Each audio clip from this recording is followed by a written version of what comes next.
Como se deu, Sandro, o processo de industrialização aqui no Brasil? Diz aí pra gente.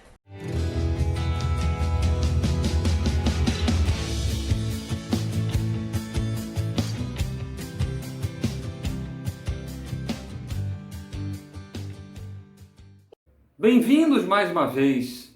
Nós somos Saraivada de História. Estamos no YouTube, estamos no Instagram.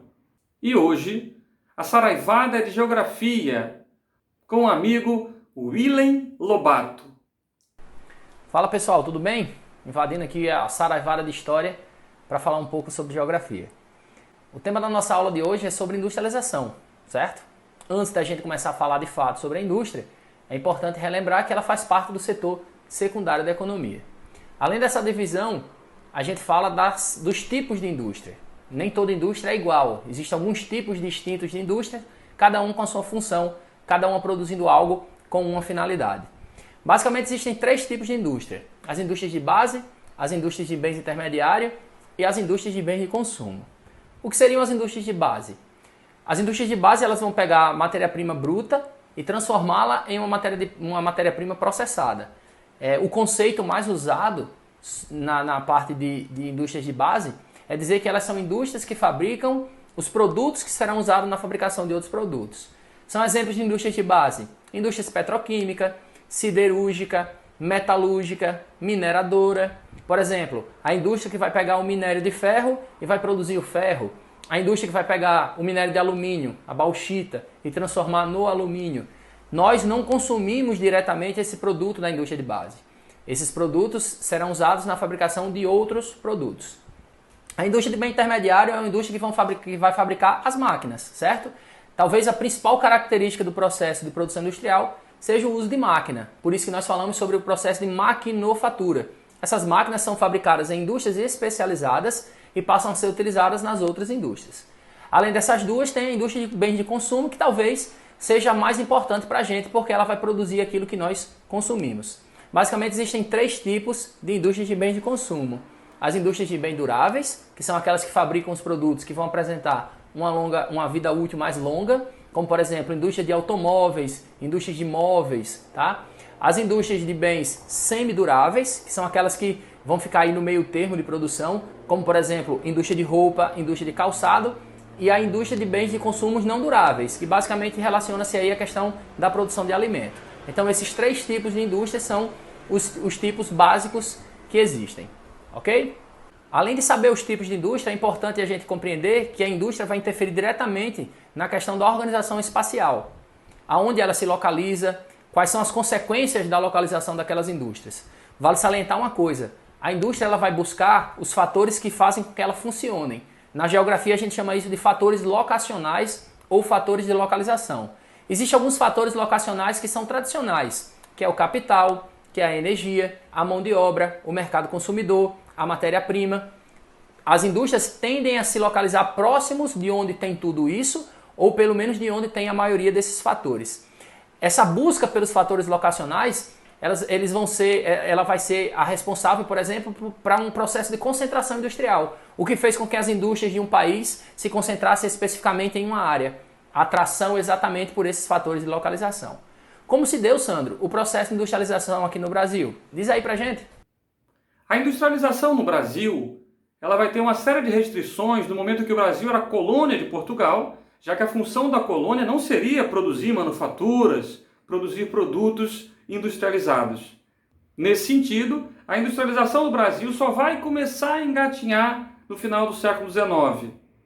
E principalmente a partir da década de 1930, quando assume o poder no Brasil Getúlio Dornelles Vargas.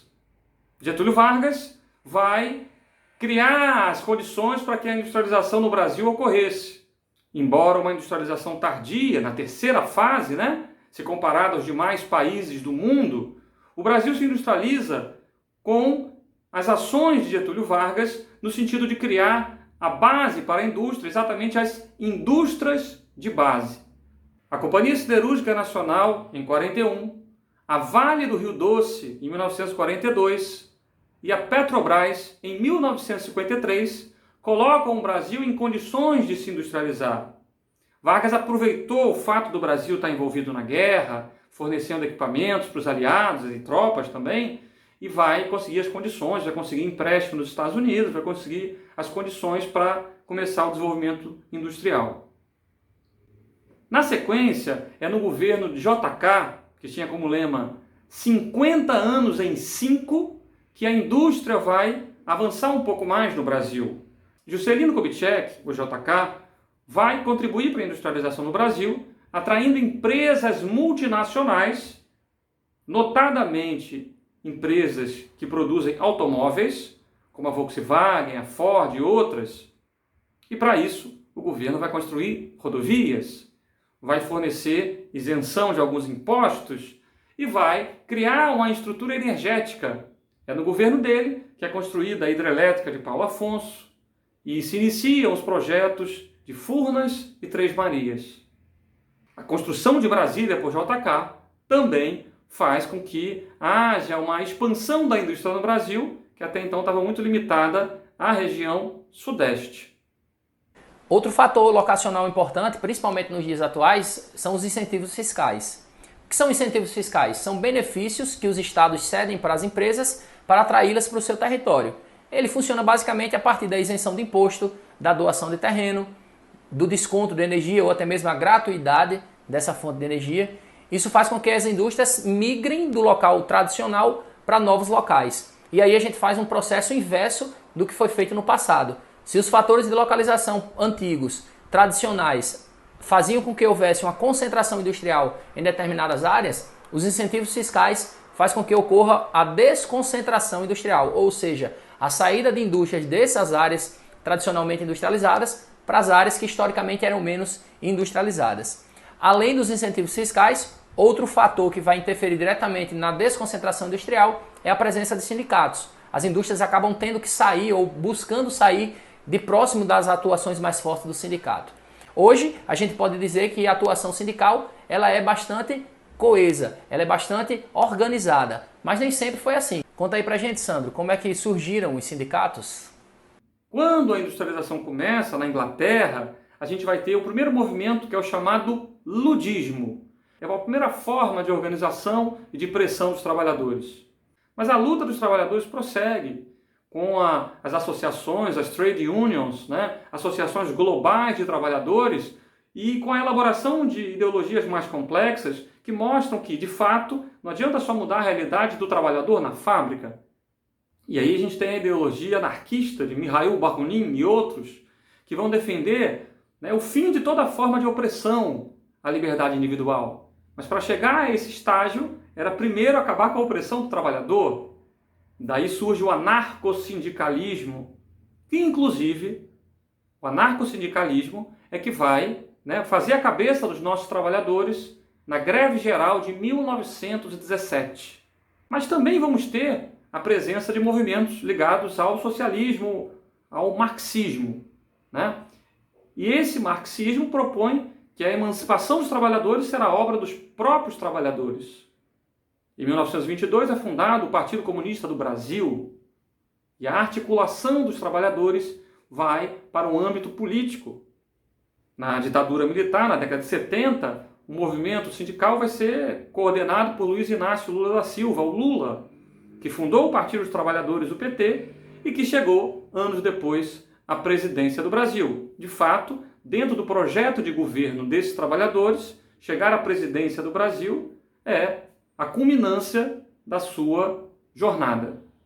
Então, gente, como podemos ver, a indústria ela vai muito além do que simplesmente produzir um determinado produto e vendê-lo. A indústria ela também vai interferir diretamente no processo de organização espacial de um determinado território. Desde o processo de industrialização dos países, que a indústria vem ditando o ritmo dessa organização. Por exemplo, a partir do processo de urbanização, historicamente há um incentivo e um incremento do processo de urbanização depois que um país começa seu processo de industrialização, ok? Então espero que vocês tenham aprendido, espero que vocês tenham gostado. Grande abraço para cada um e até a próxima. Valeu! Nós somos Saraivada de História, hoje com a participação especialíssima da Geografia. E até a próxima!